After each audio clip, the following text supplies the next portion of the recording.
вечер со топ тема на ваша страна. Со мене Снежана Лупевска-Созан во оваа сезона секоја среда. Вработување по партиски клуч. Клати врата, зема и плата. Системот со години наназад функционира во владата и државната администрација. 60 државни службеници во моментот буквално дремат во владата и не работат ништо во секретаријатот, а платата им пристигнува редовно. Од 1700 вработени во секретаријатот за спроведување на рамковен договор, 1600 не се распоредени на работни места и од дома ја чекаат платата. Кој е виновен? Тој што им дал работно место или тие што ја прифатиле понудата? Вечерва во топ тема на ваша страна ќе дебатираат Драги Рашковски, генерален секретар во владата, и професорите Борче Давидковски и Хасан Јашари. Останете со нас.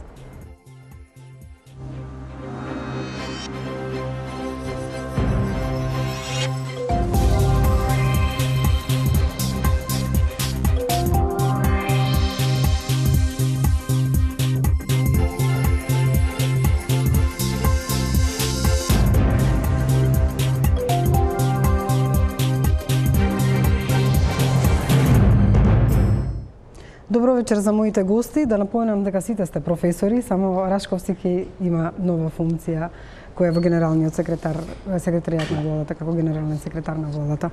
Значи не сте наспроти два професори, туку тројца професори имаме тука.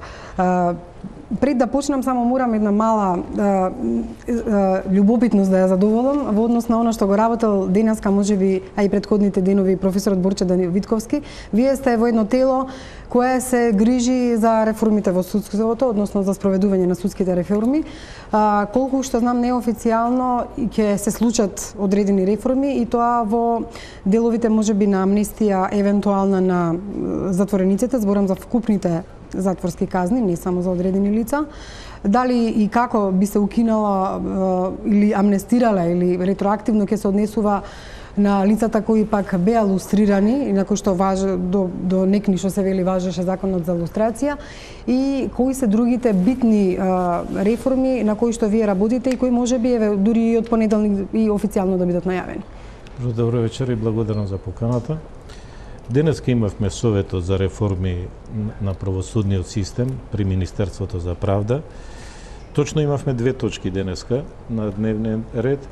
Првата точка беше финиширање со стратегијата за реформа на правосудниот систем, една пообемна студија која што се работи неколку месеца и која што имавме повеќе состаноци, и мислам дека денеска со забелешките денеска што ги дадовме, работната група најверојатно утре задутре ќе ги имплементира и се надевам дека веќе во понеделник стратегијата заедно со акциониот план, предпоставувам министрот ќе ги обзнани и ќе идат на влада, бидејќи како што знаете владата ја донесува стратегијата. За нареден период, дали се тоа овие точки за кои што јас зборувам, кои ќе бидат најинтересни? А втората точка денеска отворивме не по налог, условно речено, бидејќи стратегијата беше нарачана работа и за таа навистина се подготвувавме. Денеска се отвори дебата за неколку прашања кои што мислиме како совет да ги актуализираме пред власта, пред Министерството за правда, а потоа предпоставка е министерот на влада, бидејќи за тие се така крупни чекори што би требало во овој момент да ги преземе владата. Првото тоа е донесување на еден закон за, ќе видиме како ќе биде се ова начални работи, ќе биде за поништување на лустрацијата. Да, како ќе биде поништување, дали има ретроактивно, не ретроактивно дејство, бидејќи нели законот веќе не ни се проминува, истечен е рокот, но сите аспекти од лустрацијата да се обработат, потоа да се види проблемот со амнестијата, не на сите, нормално сегментарно ќе биде, бидејќи проблемот со затворите го знаеме каков е, што е, и ние и досега сме имале така амнестии, така што едноставно од сите аспекти исто така и овој проблем да се отвори. И третиот проблем е евентуално да се видат правните основи како би можело да некои процеси што се завршени, а биле иницирани врз основа на политички притисок или така наречени политички случаи кои што ги имавме во изминатите и период, да може да се повторуваат процесите, како, по кој модалитет, дали преку измена на ЗКП, дали преку некој друг пропис, евентуално тие случаи да повторно, да не биде едноставно да некој да биде едноставно да му се опрости, бидејќи тогаш кривица... Да има повторно судење за одредени случаи. А ова е повторно судење со тоа што мислам дека на тој начин, на повторното судење, ако се изведат повторно доказите и така натака, добар дел од тие случаи ќе, ако се преиспитаат, и може и ќе завршат на друг начин отколку што завршиле. Али повторувам, тоа ќе биде тек на наредната седница на Советот. Тоа денеска беа така, разменивме мислења на Советот, а сериозно ќе се расправа, предпоставам, за обично на 2 недели имаме состанок, предпоставам за 2 недели. Ви благодарам за информацијата, извинете, затоа што темата што ја најавив е сосема друга и кажав во воведот, меѓутоа еве, општите податоци што велат дека според ставот во буџетот за годинава за плати и надоместоци во администрацијата ќе се потрошат околу 435 милиони евра. И платите на администрацијата учествуваат, ќе ме поправите ако грешам, 13% во вкупните буџетски расходи од 3,35 милиарди евра планирани за годинава. Имаме вкупно 130.000 административци, во министерствата работат вкупно 23.800 лица, а една фрапантна бројка е во Министерството за внатрешни работи работат можеби околу 10.000 повеќе лица. Ова се податоци кои се за оваа година, меѓутоа она што го најавив, колку од овие административци се функционални, колку навистина се завршила работата, колку се партиски и колку се фантовски. Поводот за емисијата е она што вие го работите, господине Рашковски. Дали кога дел од овие бројка, значи зголемена на административци е во владата, како се зголемувала таа низ годините и дали имате чувството кога додевте да бидете генерален секретар на владата преовтоварено со вработување во владата? Ова не ве прашам за утре да ги отпуштите, туку само како податок. Благодарам. Добро вечер и од мене. Проблемот со администрацијата е двоен. Едниот ви е зголемениот број на вработени, а другиот број ви е квалитетот на вработениот кадар или во најмала рака несоодветноста на струката која што тие ја поседуваат како образование со обврските кои што треба да ги обавуваат. Точно дека го отворивме прашањето за бројот на вработените во владата, кој што во еден период се зголемувал и отпочнувајќи од 2015 година тој број почнува да се намалува. Зошто се намалува? Бидејќи од 2010 до 2015 континуирано се зголемува бројот на вработените, за да во 2015 година доживее кулминација од некаде 800 вработени. Колку за компарација, бројот на вработените во 2006 година, кога настанала промената на власта, во Генералниот секретаријат изнесувало 80. Значи имаме 10 пати зголемување на бројот на вработените во тие 8-9 години. Понатаму, во 2015 најверојатно мотивирани од почетокот на политичката криза, со цел да ги заштитат своите партиски вработени, тој број почнува да се намалува, но не значи дека тие ја напуштаат својата работа, туку со одобрение на Министерството за финансии и одобрение на Министерството за информатичко општество и администрација, тие вработени од Генералниот секретаријат, иако не доаѓале на работа, меѓутоа формално правно се распоредуваат пред се во јавните предпријатија, кои што се под било пред се локалните јавни предпријатија, под локалната самоуправа, кои што се под власт на сегашната опозиција. Значи, сето тоа е еден континуиран и координиран процес од страна на двете министерства и Генералниот секретаријат, каде што во тој период околу 500 лица се ставаат на така наречена трансфер листа и преминуваат од Генералниот секретаријат со одобрение на овие две министерства во локалните јавни предпријатија. Значи ли тоа дека овие лица сега не можеме да направиме контрола дали работат или не работат, меѓутоа може да видите кои од тие лица останале кај вас и дали работат или не работат, односно дали доаѓаат на работа? Ќе излеземе значи со конечна и конкретна анализа на тоа кое лице, се надевам дека Законот за заштита на лични податци тоа ќе го дозволи, со име и презиме кое лице каде преминело од Генералниот секретаријат во која јавно општинско предпријатие. Господине професоре Давидковски, често зборуваме на тема на обемна администрација, меѓутоа овие фантомски бројки не се новина. Особено ги има бројките на таквите вработувања пред избори или така наречени партиски вработувања. Кога некој административец не е функционален, тогаш нема друго оправдување зошто тој е вработен ако не е според квалификации и според образование и слично. Единственото оправдание е дека се работи за партиско вработување. Меѓутоа како се случило да дојде до 500 до број од 500 луѓе кои сега се некаде распоредени во институциите локалната самоуправа и очигледно дека кажав јас тоа го чини буџетот 824.000 евра годишно. Видите, мислам дека проблемот, ово што го кажа колегата Рашковски, тој е еден сегментарен проблем е на генералниот секретаријат. Мислам нема да откриеме топла вода ако кажеме дека изминативе години од кога 91 па до сега некој да не биде, дека тоа беше дел од македонското секојдневие. Секој пат партиски војници се примале, тие сигурно не беа примени, не се примаа за да работат, туку да вршат партиски активности. Ке видите, на пример, може многу лесно да ги споредите, ке видите колку партијата имала вработени во опозиција и која ќе ја добија власта, веќе бројката им се сведува на 0 или на 1. А сите оние што биле, сите влегуваат у влада или било у јавни предпријатија, ги користат. Само платата не е проблем, имаме ние ресурсите што ги користат, возила, други средства, кои што едноставно тие се теренците на политичките партии, кои што за политичката партија прима плата, али ги вршат работите. Тоа еве кога излезете у центар на улица Македонија, ќе ги видите сите што се советници од владата или при министерствата, сите се таму. Едноставно тоа им ја работата, они не колегата Рашковски сигурно и ќе каже, и кој ќе им ја видите и квалификационата структура, ќе видите дека тие најмалку се повикани да бидат советници у влада или така нешто.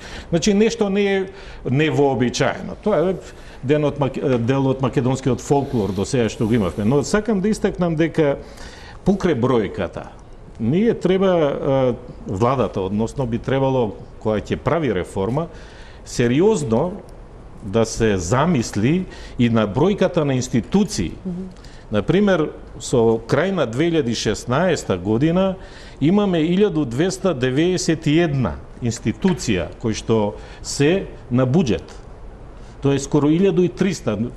Директорати, секретаријати, агенции, значи, сега предпоставувам сега кога се кадровска менување беше, дури некои предпоставувам не можат да го изговорат името на органот, дури не знаат каде е органот и во кој орган се што. Тука мислам дека Македонија не е толку богата држава, 1291 да бидам точен, 1291 институција екзистира, тоа значи да имаме директор ли е, министер ли е, некој раководител, дали е колективен, дали е инокосен орган, па тој треба да има секретарка, па обично сите се меракли да имаат кабинети, па да има шофер, па да има мобилен телефон и така натака, картички за плаќање. Значи едноставно сакале, неќеле и самите со градење на овие институции, а тие најголем дел се градени со мали закончиња, не е со закон за организација начин на работа. Неприметливо. Например, еве ќе ви кажам, во 2000 ако земете, кога се донесе закон за организација и начин на работа на органите на управата, у тогашните министерства има 13 инспектората. Тоа се запишени.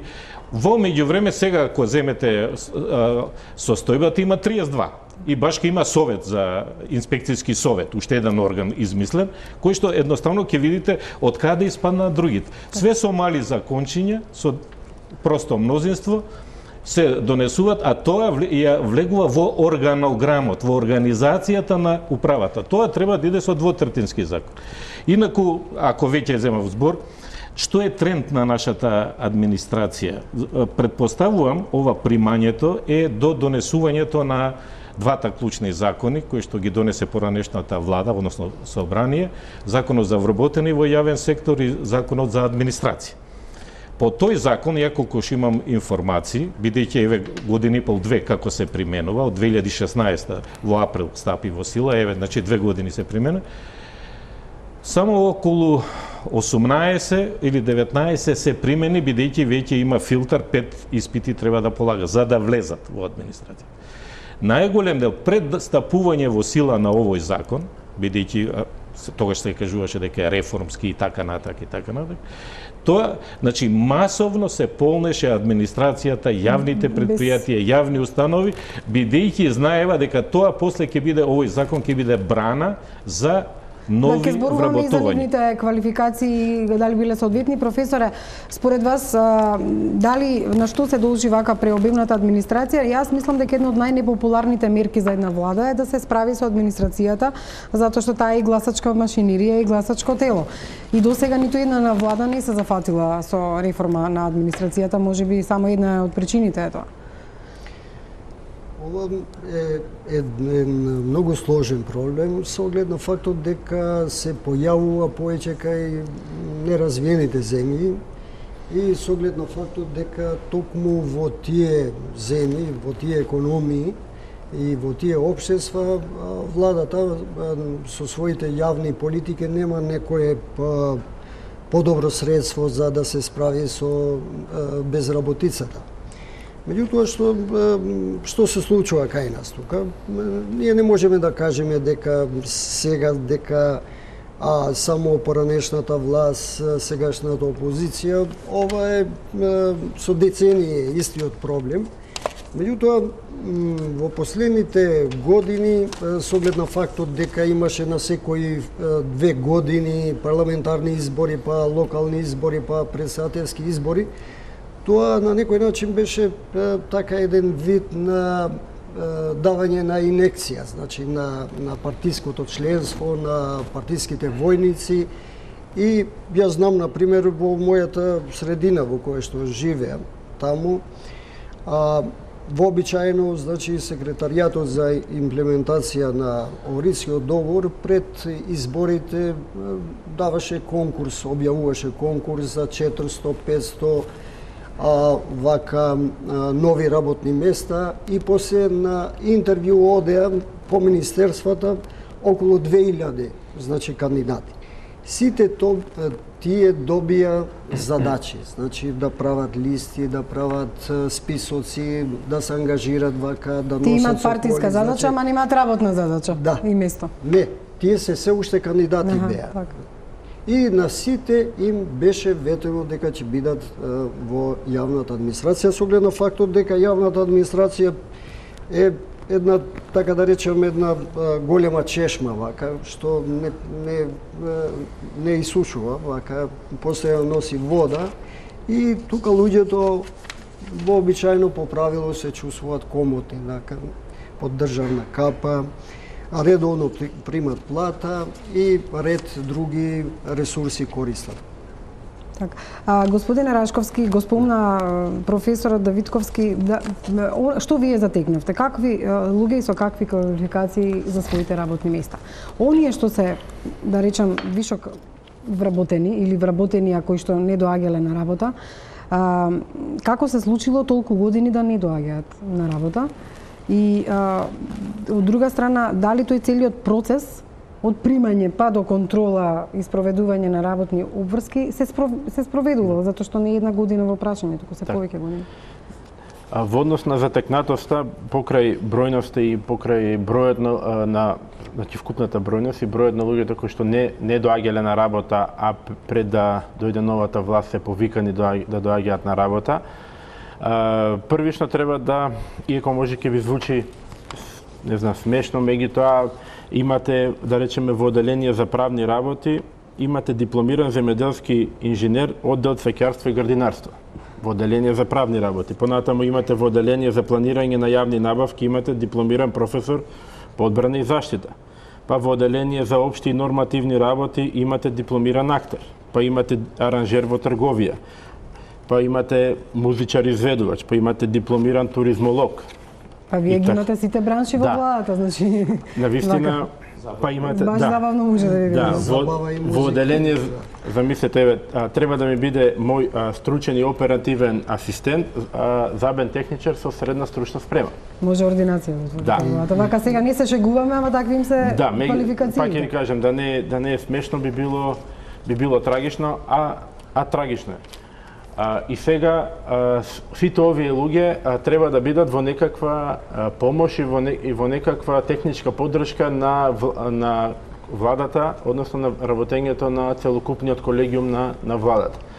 Во однос на тоа како тече целиот процес, ќе дозволите само и за илустративно да добијат граѓаните представа. Значи, тоа е процес во кој што работените, организиран процес, за жал морам да кажем дека и организиран криминал, во кој што учествуваат генералниот секретар поранешниот на владата, раководителот на секторот за општи работи, бидејќи сите овие лица се вработени во секторот за општи работи, така било најлесно. Сектор за општи работи е една унифицирана форма на организација, на подорганизација во владата, каде што може да ставите било што. Било каков профил, и затоа имате некаде ќе најдете актер, музичар и така натаму. И имале за задача овој списокот од една година уназад, каде што ќе видите дека во понеделник има за задача една група на вработени да доаѓаат и тие имаат само задача да се потпишат и цела недела се слободни. Па има во вторник друга група, во среда имате друга група, во четврток имате друга. А они се договараат кои луѓе кој ден ќе дојдат да се потпишат? Не се договараат, некој ги координира, некој им вели. Дојдете, ваша задача е во периодот кој што престои, понатаму, додека ние не ви кажеме дека не треба да доаѓате, едноставно еднаш во неделата да дојде да се потпишете и тоа е некако знак дека вие работите. И тоа било единствената активност која што ја правеле. И после тоа имате пак понеделник, пак истите луѓе, вторник и така натаму среда. Другата форма на организирана противзаконска дејност е што лицата кои што се задолжени да ги евалуираат, бидејќи еднаш година добиваат оцена, вршат евалуација на нивната работа и при тоа, за да не биде дека треба да прогресираат или да уназадуваат во својата кариера, добиваат средна оцена 3. И тоа се проявува, дури тестирањата им ги прави некој друг, бидејќи имаат одредени тестирања. Дури на тестирање не доаѓаат? Дури на тестирање, туку може да видите дека тие сите се пополнувани од неколку ракописи и препознатливо е дека некој тоа го правил во нивно име. Сето тоа, значи, е контролирано од еден центар, тоа е поранешниот генерален секретар, кој што во крајна линија, нели, може и мора да знае дека 500 луѓе во зградата ги нема или доаѓаат само одреден дел од денот од неделата да се потпишуваат. И тука е еден затворен круг на организиран криминал во кој што учествуваат и вработените, бидејќи тие знаат дека треба да доаѓаат на работа, тука нема ништо спорно, имат решение за работа, имате закон за работни односи каде што се дефинираат вашите права. Може ли да ги избркат после 3 дена недоаѓање на работа? Може ли да ги избркат? Не ги избркале. Тоа што е друго поинтересно, бидејќи нели ме обвинуваа за селективен пристап. Ова е решение на поранешниот генерален секретар, донесено на 1.6.2017 година, еден ден пред да си замине. За жал морам да кажам дека дури нема достигни да како негов наследник да ме пречека, туку кога дојдов беше оставено празна канцеларија без телефони, без секретарки и така натаму. Но тоа е веќе прашање на друг некој однос. 1.6.2017 година носи одлука со која што ги брка 7 од оваа категорија на лица поради 3 дена недоаѓање на работа. Овие лица, 7 од нив, поднесуваат жалба до соодветниот орган и при тоа велат зошто не, бидејќи вели дека недоаѓање на 29, 30 и 31.5. Значи 3 последователни дена пред да добијат решение. И интересно е што во едно од одговорите односно во едно од поднесените жалби, вработениот, кој што избркам, вели зошто ме бркате од работа заради 3 дена недоаѓање, кога јас сум вработен од 1.5.2012 година до сега ниеднаш не сум доаѓал на работа. И вие сега ме бркате, ја 5 години не доаѓам на работа, вие ме бркате за последните 3 дена. Тоа е само дека не доаѓало 2012 година. Речи, ако може, ние направивме една шема дали вака може би изгледа од примањето на конкурсот па до тоа кој треба, ако може да ја видиме таа структура. Мене ме чуди кога се објавува веројатно огласот за вработени административци треба да има одредени назнаки, какво образование и слично. Потоа има комисија веројатно која се формира и која што би требало таа комисија да го разгледа тоа. Па потоа генералниот секретар и овие сектори кои што би требало да ги контролираат. Дали сметате дека ова е една организирана шема која извршила криминални действија затоа што не ги исполнила ниту работните врски, ниту пак контролата? Особено шемата кај генералниот секретар, кај секторите, односно раководителите на сектори кои што се задолжени по закон да на крајот на месецот на генералниот секретар му дадат извештај за тоа кој доаѓал и кој не доаѓал на работа. И кога ги прашав раководителите на сектори зошто на генералниот секретар не му кажавте дека овие лица не доаѓаат, тие велат па тоа беше со негово знаење координирано и велеше не се секирете, тоа не е ваша работа, вие само подпишете дека овие лица доаѓале на работа. Само да кажам дека ние го побаравме поранишниот генерален секретар на владата Кирил Божиновски да присуствува на топ тема на ваша страна и ВМРО ДПМН е известена дека ќе имаме ваква емисија со оглед на тоа дека ќе се споменува неговото име, меѓутоа од таму не добивме никаков одговор за присуство овде. Сакам да ги прашам професорите како е можно толку години да се случува вакво нешто? Ја малку шемава, не ви е вред. Не е коректна нега? Не ви е вред, значи генералниот секретаријат кога бара вработување, треба преку до МИО до Министерството за информатичко општество да се обрати, дека има намера да вработи. Исто така и да добие согласност за вработување од Министерството за финансии. Потоа, ако се добие тоа, се објавува огласот го се објавува. Спроведувањето, селекцијата се врши првиот филтер во Агенцијата за администрација, каде што се полагаат испитите. Порано тоа време полага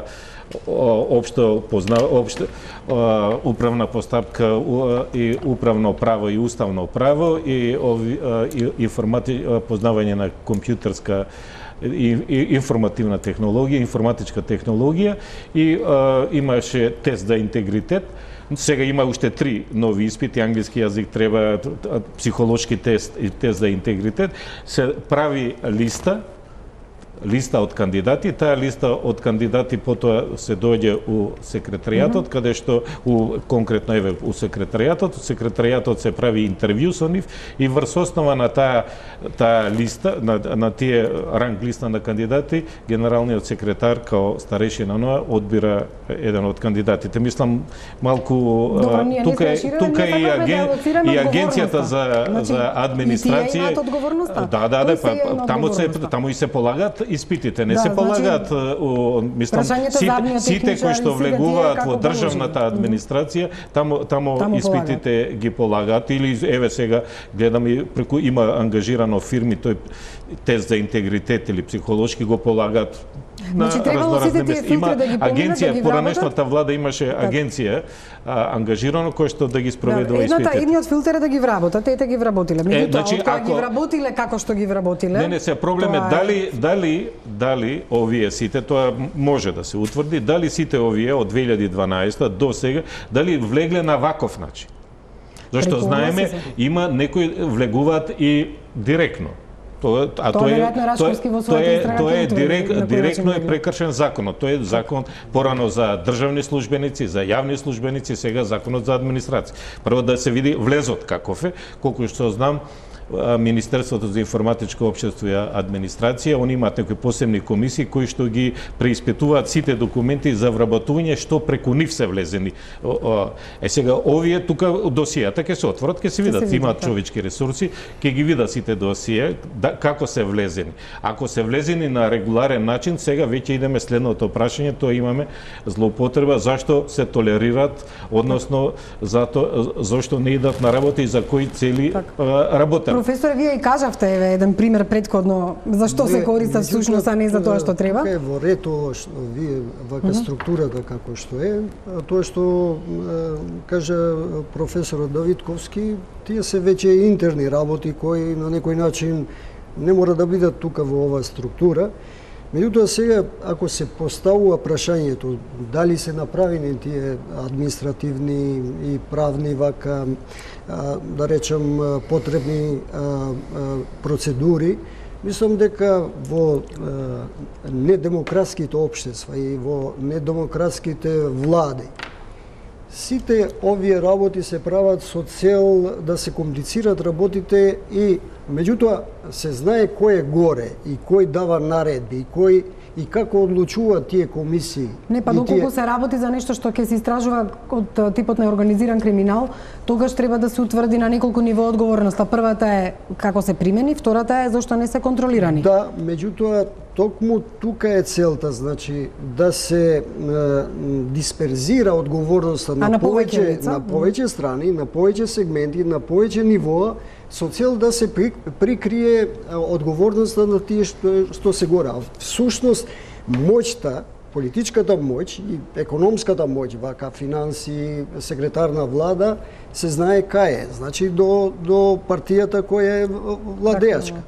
Значи, сета таа е исконструирана, добро исконструирана работа која на некој начин произведува механизми, заштитни механизми како да се вработуваат што повеќе партиски војници и одговорноста да се дисперзира. Пред да одиме со пауза за реклами, да го видиме одговорот на поранишниот министар за финансии Кирил Миновски, кога го прашав како се чувствува тој како министер кога му се одливале 824.000 евра годишно за вакви фантомски вработувања или можеби од низ годините се тоа 2 милиони евра, па еве да видиме што тој каже.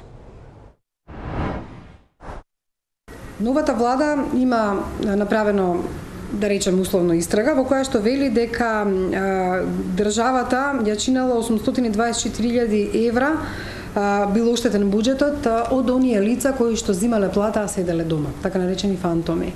Дали вие сте биле запознаени со оваа бројка и со оглед на тоа што бил оштетен буџетот, дали сте можеле ова да го спречите? Едноставно, тоа е прашање во кое што одговорноста треба да се лоцира во рамките на секоја институција поединечно. Секое лице кое што раководи со определена институција треба да води сметка за тоа дали лицата кои што се наоѓаат на платниот список доаѓаат или не доаѓаат на работно место. Впрочем, не е само одговорност на функционерот дали определено лице, контролата на работното време и на присуството на работа во крајна линија не е само одговорност на функционерот кој што раководи, туку и на службите кои што постојат во рамките на определената институција, кои што постојат лица во одделите за управување со човечки ресурси кои што се задолжени за следење на работно време. Доколку се констатираат такви аномалии, истите треба да ги пријават кај надлежните лица во рамките на институцијата. Така да прашањето е системско. Она што е битно за постоечката влада е не да се бави со истраги заради тоа што владата не е истражен орган, туку треба да покаже која е нејзината визија за реформата на јавната администрација. Например, доколку визијата е да го намали бројот на вработени во јавната администрација, да се каже на кој начин ќе се намали бројот на вработените. Каква е визијата во однос на услугите кои што треба да ги дава јавната администрација. Од тој аспект сметам дека главниот фокус треба да биде да видиме која е стратешката визија, многу помалку да се бавиме со некакви истраги, бројки за претходниот временски период. Секоја нова влада треба да ги решава проблемите. Состојбата не била ни во 2006 година идеална, поентата на секоја нова влада е да ја унапреди состојбата колку што е можно повеќе. Добро, ама прашањето од распишување на огласот за несоодветен кадар до примањето и потоа неконтролирањето, да речеме можеби упатување на некој тип на организиран криминал каде што луѓе се вработуваат, се оштитува буџетот по одреден систем на нефункционалност кој се толерирал со години. Прашањето на реформата на администрацијата е комплексно прашање и тоа зависи не само од реалните случувања во рамките на институциите, туку и е поширок општествено-економски феномен, зависи и од генералната ситуација во општеството. Во рекламите ќе го видите прилогот на колешката Тамара Гранчаровска. Таа се обиде да ги најде во владата, односно во секретаријатот на владата, лицата кои што со години не доаѓале на работа, а кои можеби сега решиле да дојдат. Останете со нас.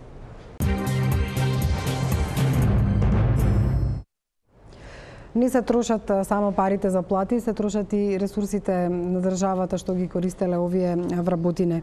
Во однос на сите овие луѓе кои што сега доаѓаат на работа, каде седат сега и што работат, дали им поделивте работни задачи, дали ги викнавте, дали разговаравте со нив и дали прифатија да работат? Значи, во неколку наврати имав средба со луѓето кои што многу пријателски им пристапи, ви реков, ајде да видиме кој од вас какви квалификации има. За жал, никој од нив нема високо образование, освен двајца тројца кои што имаат некаков поврзано со филолошки науки. И во разговор со еден, велам, ајде кој од вас знае англиски, и само еден дечко крева рака, викам ајде да направиме 1-2 минути муабет на англиски, направивме, видов дека знае англиски и му велам повелете кај мене у канцеларија да ве распределам на соодветно место кој што одговара на средното образование. Една недела, 2 недели помина, имаме пак состанок и кога го прашам зошто не доаѓаш, вели се солидаризирам со луѓето кои што не доаѓаат и не работат ништо и решив и јас да не работам ништо. И затоа не само што користат, да речеме, ресурси од типот на канцеларии, столици, меѓутоа секој од нив има доделено мобилен телефон. Понатаму, за жал, имате лица кои што користеле и службени возила. А се и од надвор од Скопје? Од повеќе градови повеќето се од надвор од Скопје. Има интересен пример со еден вработен кој што е од Струмица и на кој што не му се исплаќа, вели мене не ми се исплаќа во овие 3 месеци што доаѓам на работа, бидејќи станувам од Собајле од 3, доаѓам на работа во 6 и месечно за автобус плаќам 20.000, а платата ми 18. Да, не им се исплати да работи. Да. Меѓутоа, што сега со овие луѓе седат на куп и чекаат отказ, ново оценување и каква ќе им биде судбината? Значи, дисциплинската постапка е покрената и тече, меѓутоа поради законските пречки таа да продолжи поради почетокот на изборниот период е прекината. Мене ме изненадува поранешниот министер што вели дека не треба да вршиме истрага, како тоа е нешто што треба да го забравиме. И да, управо е, ние не вршиме истрага. Како влада случајот е пријавен во Министерството за внатрешни работи, веќе инспектори се присутни и вршат проверка на целата документација, така да, ние не сме истражен орган и ја препуштаме истрагата на органите од Министерството за внатрешни работи. Пред да продолжиме со професорите во однос на можеби последиците за ваквите административци, се обиде екипата на Топ тема на ваша страна да поразговара со овие луѓе и да ги најде во владата. За жал, речиси сите избегаа од камерата. Еве го прилогот на Тамара Гранчаровска. Ова се просториите во кои 63 вработени во секторот за општи работи во Генералниот секретаријат на владата, кои до пред 3 месеци до смена на власта воопшто не доаѓале на работа, сега седат и клатат врата. Според информациите до кои дојде Топ тема на ваша страна, тие иако почнале да доаѓаат на работа, одбивале работни задачи, а не побарале ниту распределување на друго работно место. Од Генералниот секретаријат информира дека е поведена дисциплинска постапка за нив и внатрешна истрага, а случајот го истражува и МВР под сомневање за сторено дело организиран криминал, поточно за тоа кој знаел и на кој начин го прикривал нивното недоаѓање на работа. Истовремено им давал преодна оцена според Законот за административни службеници, а со исплата на нивните плати го оштетил буџетот на Македонија со милионски суми. Дел од вработените не доаѓале на работа уште од 2012 година, а редовно примале буџетска плата. Експертите за административно право наведуваат дека законот дозволува ретроактивно барање на дисциплинска одговорност од вработените за недоаѓање на работа, се додека тоа дело законски не застари. Професорката на правниот факултет Ана Павловска-Данева при тоа наведува дека постои одговорност и кај претпоставените новија вработени, бидејќи биле должни да вршат надзор. Доколку се докаже дека претпоставените знаеле за сето ова и дека биле еден вид соучесници во ваквото фиктивно вработување и работење на, не мора да се 6 или 601 да бил административен службеник и тоа го правеле организирано и свесно го кршеле законот, тогаш за нив не само што постои дисциплинска одговорност, туку за нив постои и кривична одговорност и тоа треба исто така да биде утврдено во судска постапка. Во 2015-та бројката на вработени фантоми во владата била 600, за во 2016-та да се намали на 166. Само лани за исплата на нивните плати буџетот на државата е оштетен за 824.000 евра. Процените се дека од 2012-та до денес оваа сума надминува 2 милиони евра. 600 невидливи службеници од 2015-та, кои според информациите до кои дојде топ тема на ваша страна, дел биле прераспределени по локалните самоуправи. Освен недоаѓањето на работа, проблем со дел од вработените во владата се и нивните квалификации за местата на кои се вработени. Па така во правниот сектор има тројца вработени со земјоделски факултет, а дел од вработените во службите за општи работи се со средно уметничко, физичко и заботехничко училиште. Поради тоа се испитуваат и огласите на кои тие се примени на работа. Според законот, доколку квалификациите на лицето кое е вработено не соодветствувале со оние кои се барале на огласот, следува отказ. Случајот фантомски вработувања во Генералниот секретаријат на владата го отвори прашањето уште колку такви невидливи работници има, не само во државните, туку и во јавните институции кои се дел од администрацијата. Кога веќе во Генералниот секретаријат како највисоко тело и највисока организациона единица на владата се пронашле 60 луѓе кои воопшто со години не оделе на работа и кои фиктивно прикажувале дека се вработени, земале плата, најверојатно вршеле некакви други надвор од администрацијата дејности, заради што биле платени преку администрација или преку буџетот на нас граѓаните, можете да се мислите колкав е тој број по министерствата. Колкав е тој број по агенциите за кои што не знаеме дека постојат или не сме знаеле до вчера дека постојат. Колкав е тој број по разни управи, органи во состав на кои што никој не им водел контрола, а можело свесно и организирано на тој начин да се вработуваат такви фиктивни административци. Во јавниот сектор во 2016-та имало речиси 130.000 вработени. Во министерствата работеле 23.800 лица, од кои половината во МВР. Во одбрана имало 1.200, иако со планот од 2005 биле предвидени 500 административци, а со 1.000 вработени може да се пофали Министерството за земјоделство. Според податоците на Министерството за информатичко општество и администрација, претходната власт имала пракса на масовни вработувања во еден ден, особено пред избори. На 17 октомври 2016 на денот на распишување на парламентарните избори, во еден ден вработени се 4.473 лица. До денот на формирање на новата влада, ангажирани се дополнителни 3.235 лица во администрацијата. Треба да се направи функционална анализа на целокупното работење на администрацијата, за да може да дојдеме до заклучокот колку од нив реално се потребни, колку не се потребни. Нас реално ни недостигаат државни службеници. Точно е дека не достигаат државни службеници, особено квалификувани стручни, оние класични вработени државни службеници во министерствата. Претрупаноста ни доаѓа во разните агенции што ви ги споменувам, дирекции, па ако сакате и регулаторни тела кои се финансираат и од сопствени извори на приходи. Таму се јавни предпријатија, Македонски шуми, таму имате превработеност, таму има предпоставувам и таму ќе се најдат фиктивни вработувања. Од Министерството за информатичко општество и администрација вела дека досега никој не направил анализа на функционалноста на целата администрација. Во моментов работиме на нејзино спроведување. Очекуваме до крајот на оваа или почетокот на следната година веќе да ги имаме првите резултати кои што ќе ни покажат и каде се препоклопуваат ингеренциите на дел од институциите, значи ќе може да ги рационализираме, но и каде имаме вишок на вработени, од кои кадари, кои се тие точно, каде имаме недостаток и конечно да влеземе во процес на реорганизација на администрацијата. Манчевски вели дека оваа година не се планира реоценување на администрацијата од причина што е доцна и да не се протолкува како форма на политички притисок врз неа. Но веќе за во 2018 година апсолутно го планираме тоа. Самиот процес на оценувањето на вработените во администрацијата се состои од 3 сегменти: утврдување работни цели, определување на план за лично усовршување и постапка за оценување. Во период од 15 до 30 декември оваа година, раководителите и административците заеднички ќе ги утврдат работните цели и индивидуалните планови за понатамошно усовршување, а веќе во 2018 година, односно во мај 2018 година, ќе се прави тој интервју за оценување. За разлика од државните институции, јавните установи и јавните предпријатија се друга приказна. Таму вработувањето одело полесно, бидејќи и процедурите за тоа се полесни. Во 2016-та таму имало 83.800 вработени. Додека во изминативе 15 години во Македонија царува дивата сеча на шуми и хектари изгореа во пожари, во Македонски шуми се вработува како да треба да стопанисуваат со бразилските прашуми. Во 2016 година во Македонски шуми имало 2120 вработени.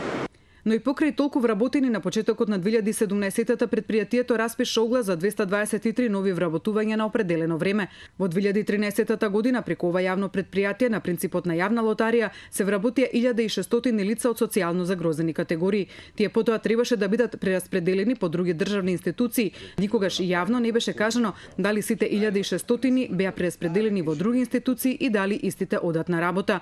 Во рамките на администрацијата влегуваат и вработувањата според правечна застапеност. Во секретаријатот за спроведување на ранковниот договор од вработени над 1700 лица, 1600 немаат работно место, тоест седат дома и чекаат да бидат распределени. Од секретаријатот одговорија дека ваквата состојба е наследена од претходната влада, а новата се обврзала да го реши овој проблем во најкраток рок. Во секретаријатот е формирана работна група, која во соработка со другите институции има задача да подготви план за систематизација во институциите каде правишната застапеност не е на задоволително ниво. Експертите за седењето дома на овие административци велат дека е различно, бидејќи е различен процесот на нивното влегување во администрацијата. Тие не се вработуваат поединечно на конкурси по редовен пат, туку преку секретаријатот со колективно вработување по други критериуми и со утврдена бројка на годишно ниво. Тоа било пракса на сите влади досега, а известно е дека ќе биде пракса и на новата. Ваква е сликата општа во администрацијата. Професоре, она што ја обременува бројката на администрација се овие вработувања со договор на дело кои постојано се продолжуваат, и втората работа е администрацијата која што беше како случајот во Македонски шуми, лотарија и слично, за да се купи социјалниот мир очигледно, и сите овие вработувања се пролонгира во недоглед. Тоа е едниот проблем, а вториот проблем е министерот е малце нејасен во однос на оценувањето или реоценувањето. Ако сака Рашковски да ги избрка, условно речено, овие 60 луѓе што не доаѓале на работа, и ако нема ново оценување во декември, тогаш не знам како ќе успее да се справи со нив. Ја мислам, тоа е лично мислење на министерот. Тоа е различно од законот. Он ако мисли министерот да го смени законот, бидејќи обврска е секоја година вработените во администрацијата да бидат оценувани. И согласно постоечкиот закон, оценувањето е така наречено 360 по тој закон што пред малку го спомнав, новиот закон.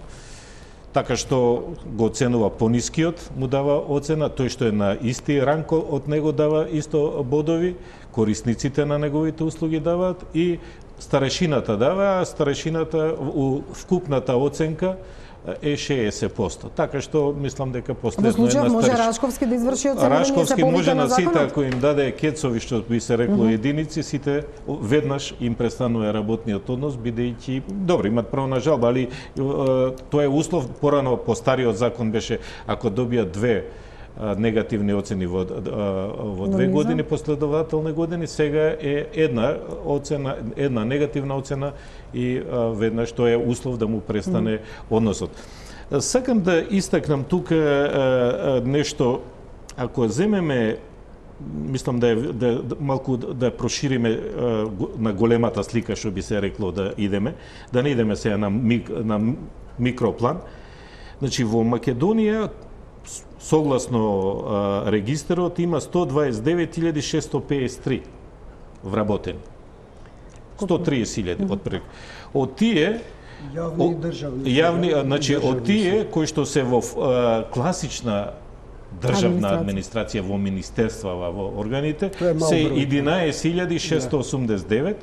И тие што работат исто што решава за права и обврски на граѓаните на локално ниво, тоа се 5.719 или тотал околу 17.408. Каде се овие новите? Инаку во оваа бројка, тука ако земеме МВР со 11.689, армија 7.405, еве, управата е од прилика 17.500, тук и таа бројка е вкупно со армија, со МВР и така, со овие што ги спомнав, 46.205.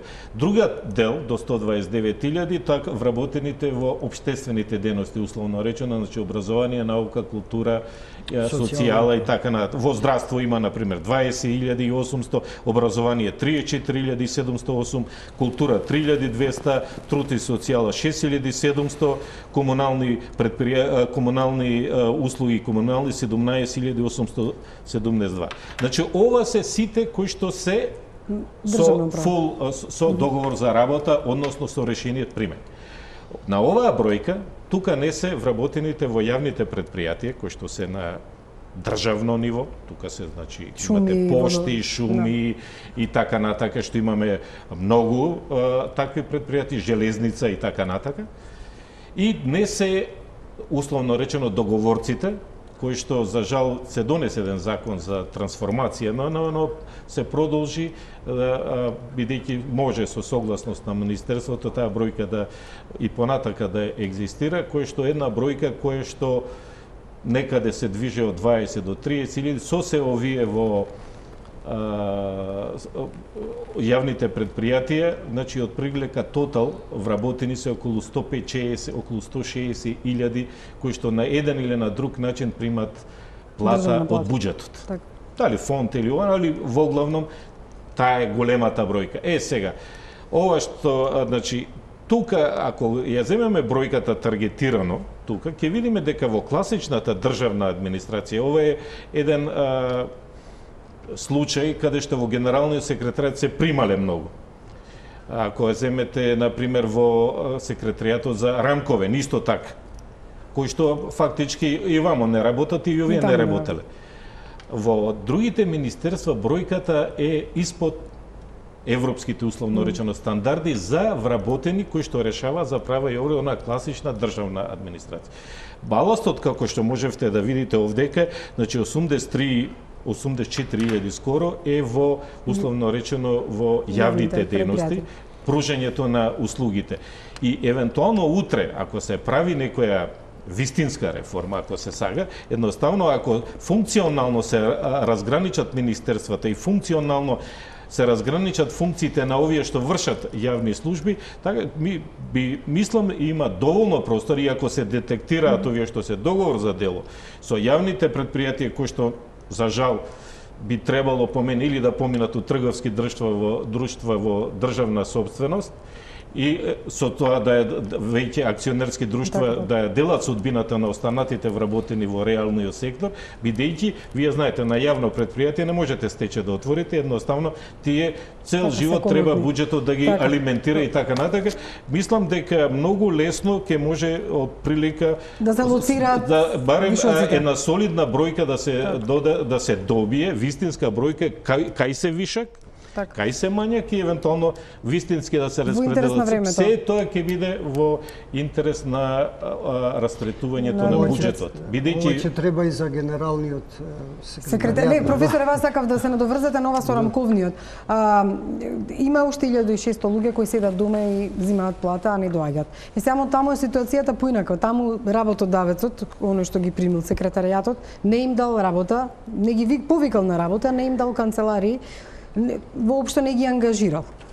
Ова прашање се провлекува со години, иако Дуи беше и во минатата и во оваа влада, и иако имаат министер за решавање на овие прашања, постои секретаријат и слично, не даваат одговор како ќе се реши ова прашање, освен дека се локални избори, и сега не би се занимавале со тоа. Па сега, за секоја појава постојат причини и постојат последици. Мислам дека и во првичниот случај, значи, постојат и причини тука, постојат и последици. Мислам дека во овој случај треба истата судбина да ги најде и овие што се од рамковниот договор, секретаријатот за рамковен договор, со оглед на фактот дека на некој начин и тие примале плата од буџет, меѓутоа на некој начин не создавале вредност. Тука би требало да се спроведе истрага во смисла на тоа зошто не им се давани работни задачи или пак како да се реши, или да се прераспределат, треба нова систематизација веројатно. Јас реков дека тие не се виновни за тоа што некој не ги викал на работа, не барал дисциплински мерки против нив, не спроведувал, значи, правни норми, дисциплински норми.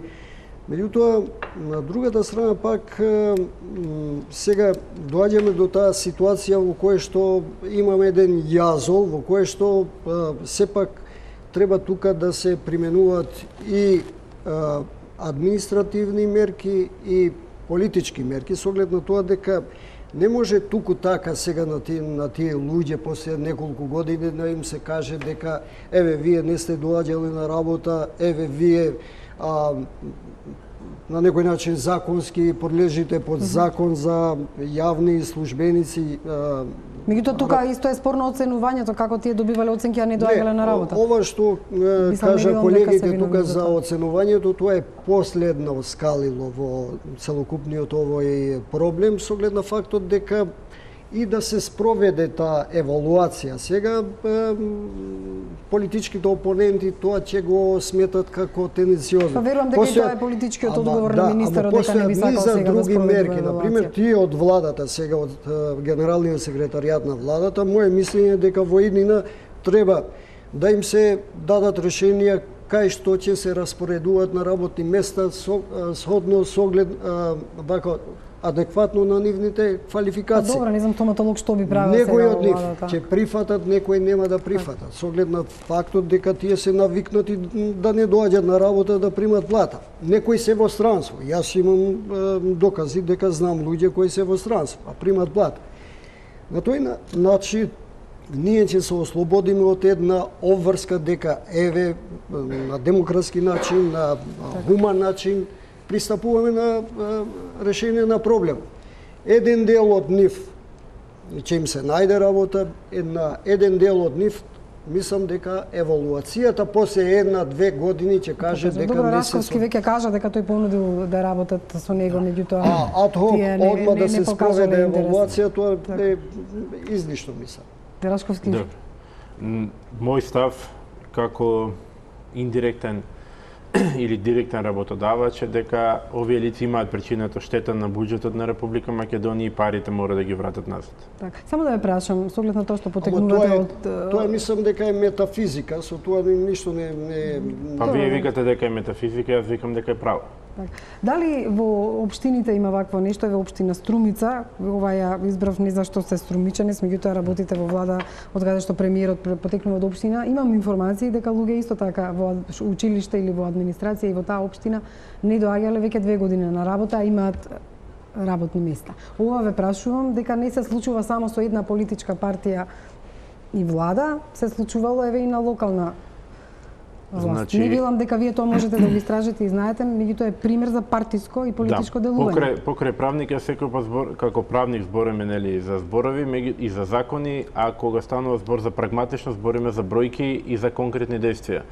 Значи, доколку некој има конкретна информација дека некој во Струмица, односно во општина Струмица не доаѓа на работа, слободно може да си покрене, како што покренев јас, нека покрене пријава, нека поднесе пријава до Министерството за внатрешни работи да се испита конкретниот случај.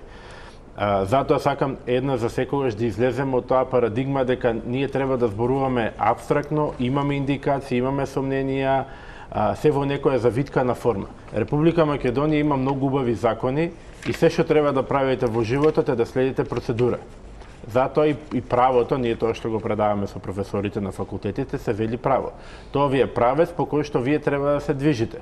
Како еден вид на возење по автопат. Ако излезете лево или десно од патот, имате банкина која што, ако излезете од патот, се ударате во неа и претрпувате штета на себе и нанесувате штета врз државниот имот. Затоа и правото го викаме право. Држете се по правецот и ќе немате проблеми. Ако некој смета крајно време во Македонија да сватиме дека правото мора да функционира такво како што е напишано во книгите. И затоа, ако некој смета дека има проблем со општина Струмица, нека покрене истрага. Јас, за мене лично, како поединец кој што влегол и одговара за својата работа во владата, сум увидел дека има проблем и сум покренал соодветна постапка.